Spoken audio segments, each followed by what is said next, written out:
Hello and welcome to the final tutorial of your coaching journey. Okay, so hopefully by now you've seen all the previous emails, you've watched all the tutorial videos relating to the client portal and MyFitnessPal. If there is any questions you've got about any of these videos, or if there's anything you're unsure of, either re-watch the videos or let me know via WhatsApp ASAP, because it's important that you know exactly what you're doing from day one to make sure you maximize your progress in the early weeks. Okay, so in this video, we're going to go into the depths of your actual coaching sheet. So the specifics of what you need to be recording and tracking on a day-to-day and a week-to-week basis. Okay. So this spreadsheet that you can see in front of you, this will be accessible via your client portal. So on the portal, whenever you click on any of the day's workouts, this will open in front of you. Okay, so it'll open this direct link. Okay, now this is a live document, so that means that any changes you make to this document or that I make is viewable vice versa. So if I change something, you'll be able to see it. If you change something, I'll be able to see it. Okay, and this is why we need to be updating this on a day-to-day and a week-to-week basis. Okay. As you can see along the bottom of the page, there's 4 tabs. Okay, we've got the roadmap tab, daily tracker tab, training tab, and nutrition plan. Okay, I'm going to go through each of those now in a little bit more depth. Okay, so the nutrition plan, since I'm on that right now, basically this is if we go down the route of having a set meal plan, i.e. a suggested structure for your breakfast, lunch, dinner, and snacks. This is where you would find that information. Okay, along the top of the page, we've got all the day-to-day targets. So for example, this is just an example, by the way. This isn't your specific coaching sheets. Okay, yours may look slightly different in terms of the content and the targets. So we've got this person is aiming for 2,000 calories made up of 125 grams of protein, 225 grams of carbs, 67 grams of fat, 25 grams of fiber, 3 liters of water, and 3 caffeinated drinks. Okay, so that is going to be helping them get to where they want to be. And if we scroll down, we'll see that I've created a suggested meal for breakfast, lunch, dinner. You'll see blank, which I'll explain in a minute, and snacks. Again, there's space for 2 snacks if and when we need that option. Okay. And then at the bottom of the page, you will see the actual intake of what you would end up consuming if you stuck to this plan compared to the target set out at the top of the page, and then the differences between those. Okay, so we could see that this particular example would be having 1,400 calories minus their evening meal, so minus the dinner. Okay, and on that note, the reason why I would typically leave the dinner option empty is that for me personally, I believe as a coach that the family meal, evening meal, which is typically the evening meal, doesn't have to be, but in most cases is the evening meal. I think that's an important part of family life. So I will never specify a set meal for your evening meal. I want you to leave that to your choice. Okay, so you might have your own versions, your own recipes that you like to use, or you might want to use one of the recipes on the client portal. Okay, that hopefully the whole family, kids and adults will love. So what we'd suggest in this example, okay, so we can scroll down again. If you stuck to every single meal apart from your dinner, we'd have 1,400 calories. So we can see there's 570 calories left for that particular person for that particular day. So as long as they chose a recipe that gave them roughly between 500 and 600 calories, we know they're going to be in line with the day-to-day targets that I want them to stick to, because that's the remaining amount of calories from that day. Okay. And if we go to the top, just to explain what these sections actually look like in more detail, I'll only show you for the breakfast because they're exactly the same every single meal. Okay, we've got in column B, we've got a protein source, okay, carbohydrate source, fat source, any condiments or sauces, and then we've got a drink or a snack if we need to add that in as well. And then obviously columns C and D are where I would specify the ingredients or the food item that I would want you to follow. So for this particular example, I put in eggs, bread, nothing for the fat sauce, ketchup, and a white coffee. All right. And then column E is your serving size. So this is pre-populated. Okay. So based on a standard serving, okay, that is what automatically comes up from my end, from the library of information and ingredients that I've got in my system.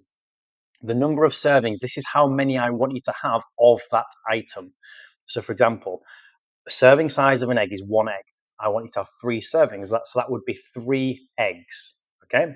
Basically, column F multiplied by column E is what I want you to actually consume or have for that particular meal. So we've got 3 eggs, 2 slices of toast, nothing for the fat sauce. 20, 0.2 times 100 is 20 grams of ketchup and 1 coffee. Okay. So that's where column F is essentially the quantity, the portion size that I would want you to have for that particular meal and each ingredient. Okay. Columns G through to J, this is the nutritional values of those ingredients. So we can see that the eggs would give you 207 calories, the bread would give you 165, the ketchup 15, and the coffee 25. And we can see for a total that would give us roughly 400 to 450 calories, give or take, depending on brand choice, etc., etc. Okay, and like I said, that just is part of the meal plan. If we scroll down, we've got 675 calories for a lunch. Evening meal, dinner, we know is blank because that's the structure I'd typically give to someone. And then snack, we've got a 343 calorie snack. Now, please understand, typically I will leave these blank for new clients. And the reason is that I don't fully support the idea of having a set meal plan for long-term success. All right. I would rather give guidance and educate and support you in making your choices, because at the end of the day, you're not going to have me as a coach for the rest of your life. You need to understand and learn how to choose the foods that you love, your family loves, and still reach your goals. Okay. So the only examples that you would have a set meal plan is either A, if you're struggling to apply the guidance I'm asking you to do, i.e., you're just finding it a lot harder than either of us initially thought you'd do. Okay, so I might step in and say, well, okay, let's try this plan for a couple of weeks and see how we get on from there.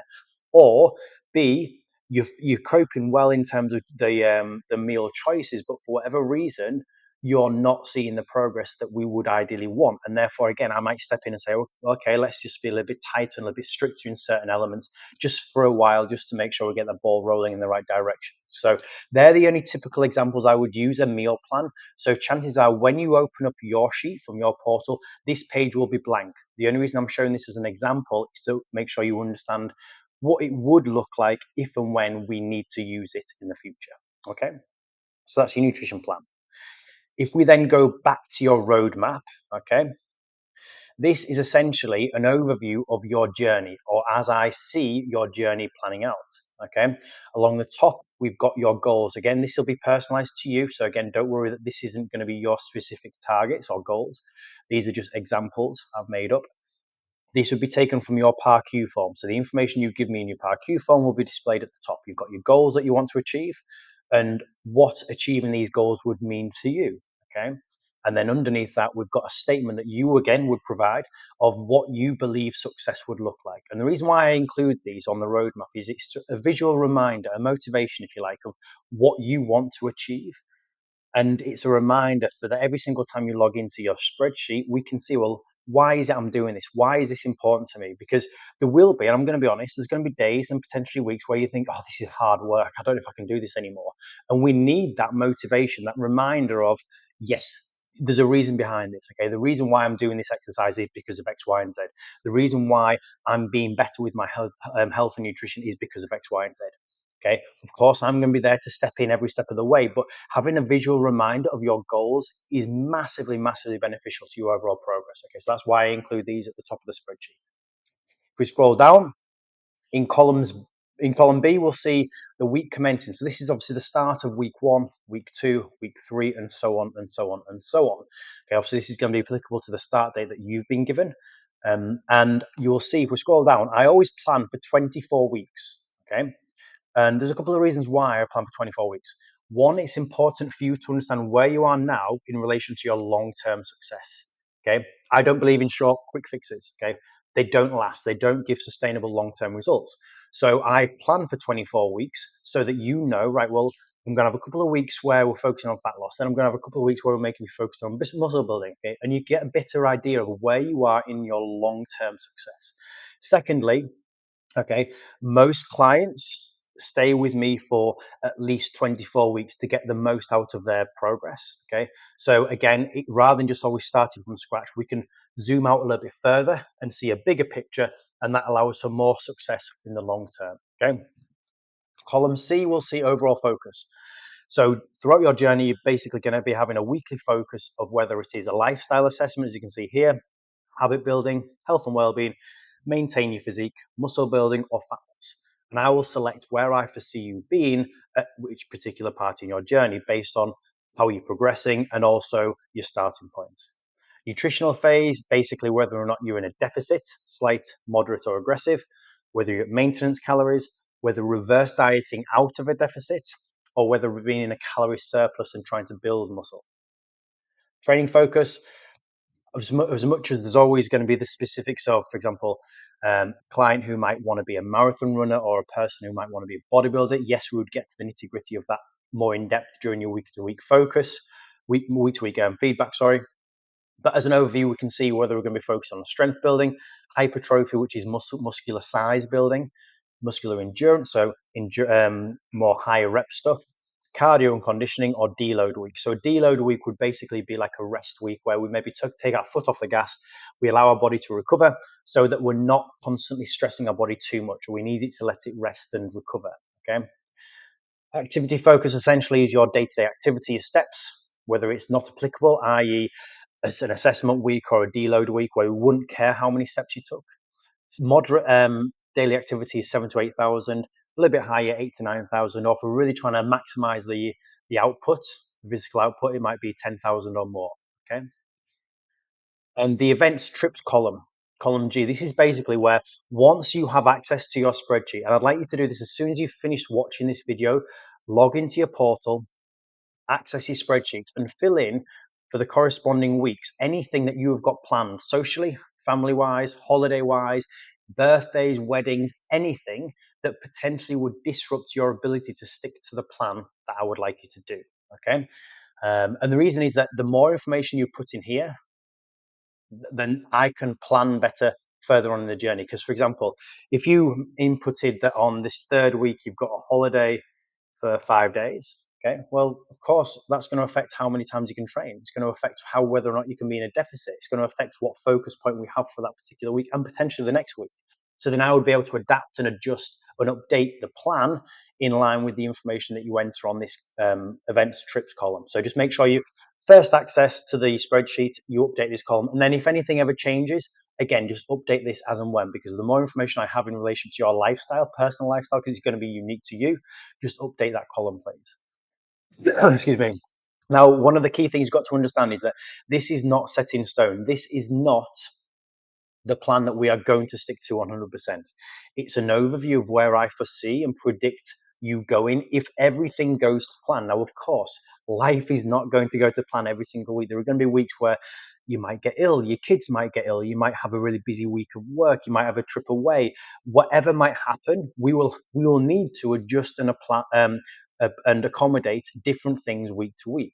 So this is essentially the starting overview, and then as we go through our weekly check-ins and our weekly feedback, I may or may not update this in line with where you are progression-wise in terms of the lifestyle you've got coming up. Okay, so don't worry if you start to see this being adjusted and amended. It's not because you're doing anything wrong, because something needs to be changed to make sure we're continuing to progress long term. Daily tracker. This is essentially what I need to be filling in on a day-to-day basis. Okay, so if I zoom out, you'll be able to see a bit more of the screen. If we scroll down, we've got a chunk that is week 1, a chunk that is week 2, week 3, and so on. Okay, so I'm only going to show you the top part because every single other week would look exactly the same. Okay, so what you see for week 1 will be the same for week 9 or week 12 or whatever. Okay, well, so we've got the starting date of that week. Okay, so we've got Monday the 8th.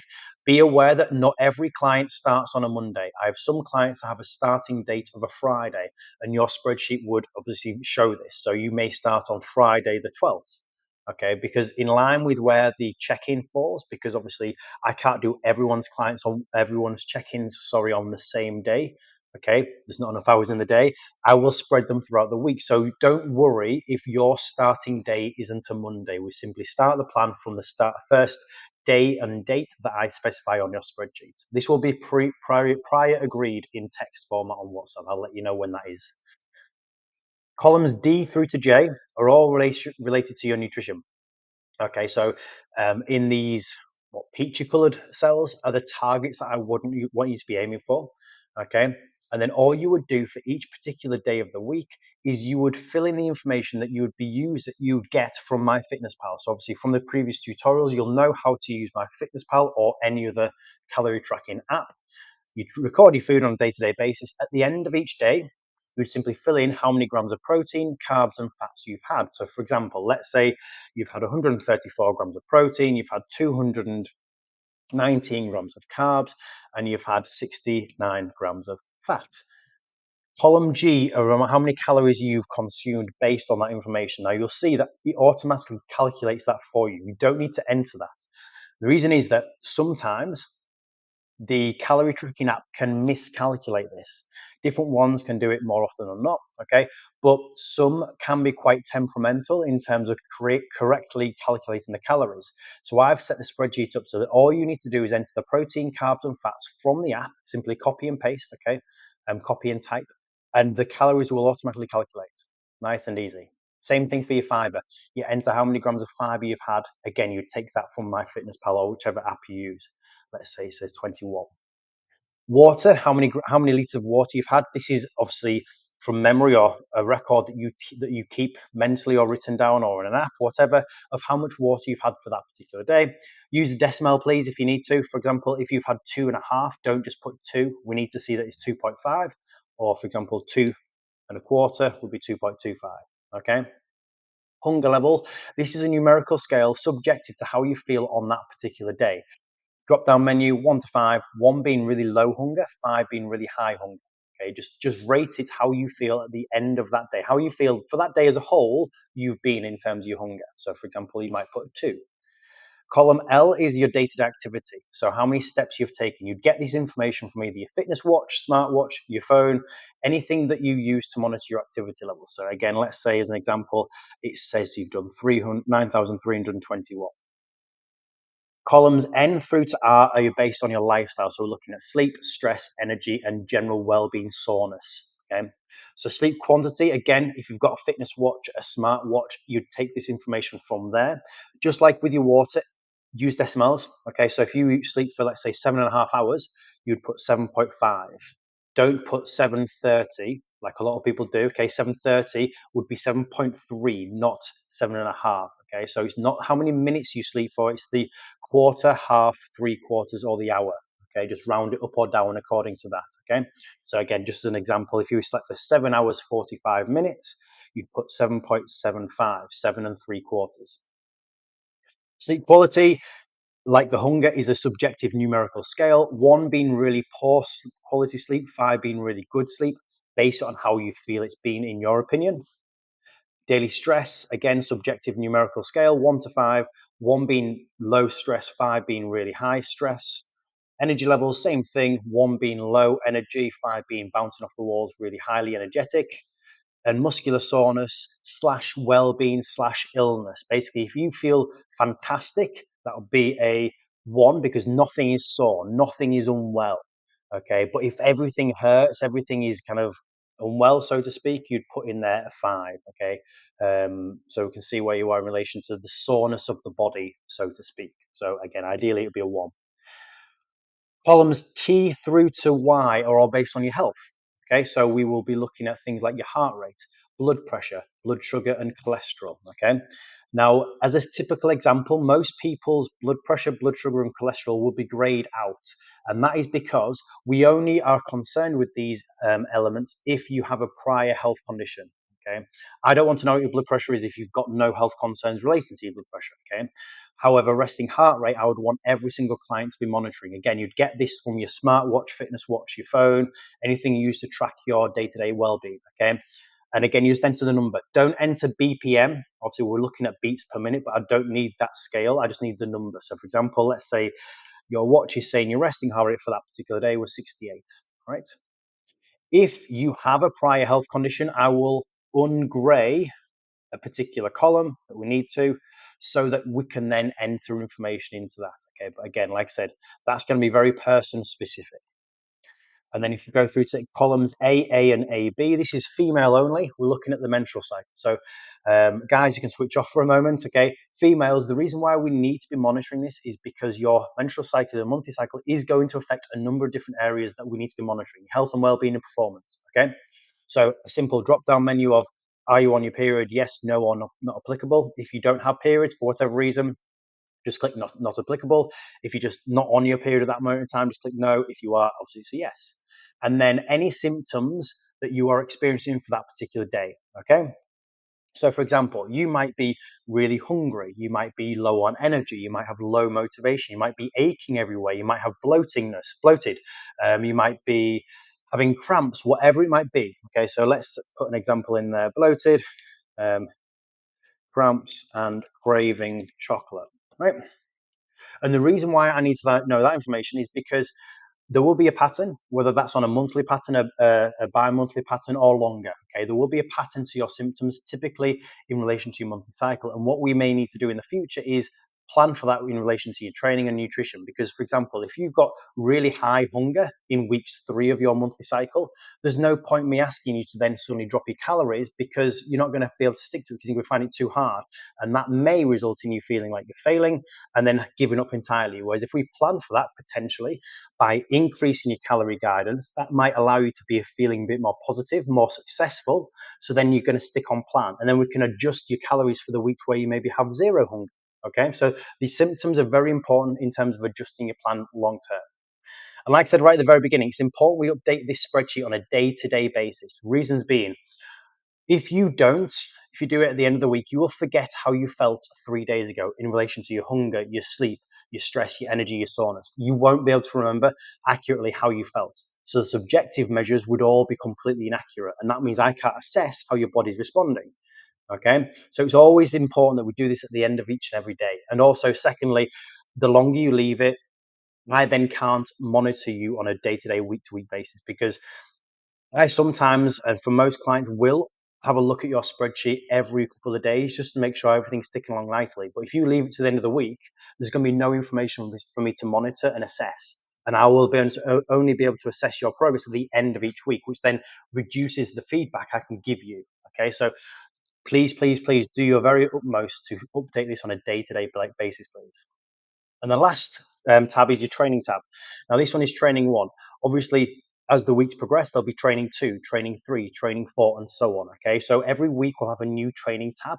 Okay, now these are just made up workouts. These aren't going to be the ones that you specifically have. We will have either, they will look like this weights program, which we'll see here. Okay, if we scroll down the page, we'll then have a recovery walk potentially, okay, which would look like this. And then we've got a cardio session, which would look like this. And I'll go through now and show you exactly what I want you to do and need to do for each particular one, okay? So for the weights column, weights workout, columns B to D, basically this is the name of the exercise. Some of you may know what these names are, some of you may not, okay? Column E is then a video of that particular exercise. So if you clicked on the button, clicked on the link, it would then open up a video so you can see the correct technique and any teaching points I want you to follow for that particular exercise. Okay. My advice would be, even if you know exactly what you think you need to do, watch the videos, because I may ask you to do something different or use a different technique to what you think is correct. So just make sure that even if you think you know what you're doing, double check by watching all of the videos. And I would suggest you do this before you step foot in the gym, because potentially you may not get gym internet access. You may not have the ability to look at it on your phone, depending on what phone model you've got. So just make sure you watch everything you need to do before you start a workout. Okay, the number of sets is how many times I want you to complete that particular exercise or circuit. The number of reps is for each set, how many repetitions I want you to do. Okay, and this will be a range. And the reason why I give a range, I don't set a specific number, because the number is irrelevant. What we need to be looking at doing during your workouts is pushing yourself to failure, to fatigue. Okay, so if I set you a target of 10, right, you would automatically stop at 10. But I may want you to push on a little bit more. So I will always give a range. Okay, so for every exercise, the minimum target is the lowest most number, in this example 6.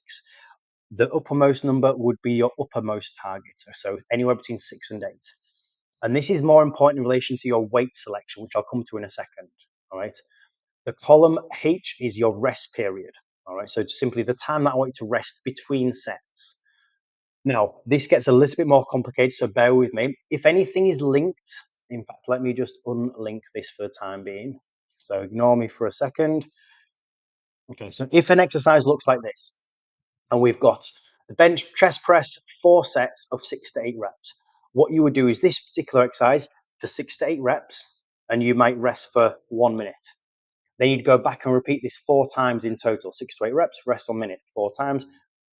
over and over again. And you enter the information that you do for that particular exercise. So you might manage 10 reps, sorry, as an example, 8 reps at 20 kilos, and you might do 7 reps at 22 kilos, you might do 6 reps at 24 kilos, and then you might do 8 reps at 20 kilos. Okay? Now that's how many times you would do the exercise, 4 sets. If an exercise is linked together like this, you can see there's 2 exercises linked together. This is a superset. So you would perform the seated row machine 6 to 8 times with no rest. You'd go straight into doing the narrow press ups. You perform that to failure, as in as many as you physically can do. Then you'd rest for 1 minute 30, and then you repeat that 3 times. Seated row, press ups, rest. Seated row, press ups, done. Okay, and again, you'd enter the information in the cells here. Anything that is a body weight exercise, it's just simply the number. So for example, press ups, you wouldn't put in how much you weigh as a weight, as a kilo, it'd just be the number of repetitions. So you might do 21, you might do 13, you might do 9, okay? If there's anything larger than that, so rather than 2 exercises here, we've got 4 exercises, same process applies. Shoulder press, no rest. Seated flies, no rest. Press down, no rest. Face pulls, then you get to rest. So it's a bigger circuit, all right?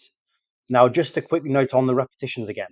The reason why we have the set targets is that as soon as you can do the uppermost number, i.e. 8 in this example here for the chest press, you then must increase the weight, because that shows that you can already do the most number of reps that I want you to do. So in this example again, I can do 8 at 20 kilos. So because I can do 8, I would then automatically increase the weight to 22.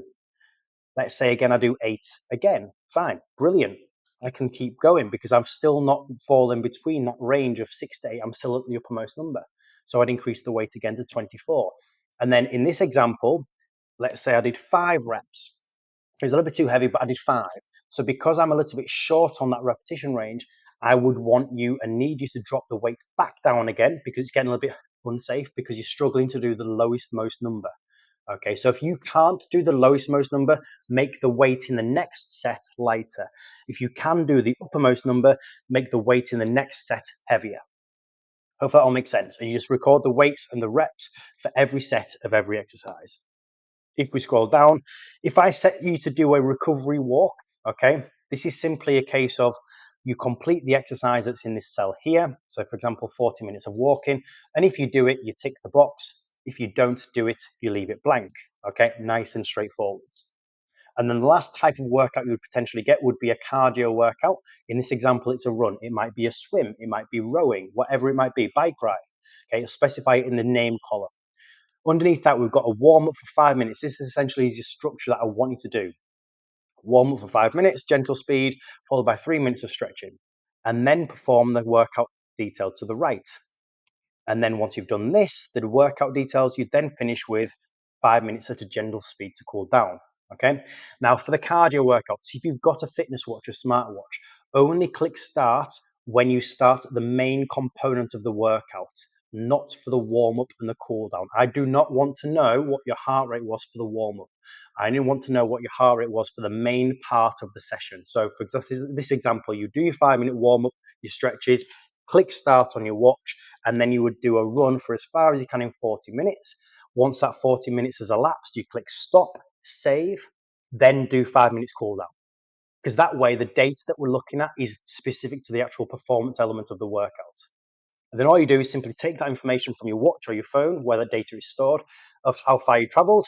Okay, so you might put in 6.5K, average heart rate might have been 134 beats per minute, your maximum heart rate might have been 173, average pace might be 4 minutes 35. These are just made up numbers, by the way. And the fastest pace might have been about 4 minutes 31. Okay. And again, I would use that data on a week to week basis to assess your progress.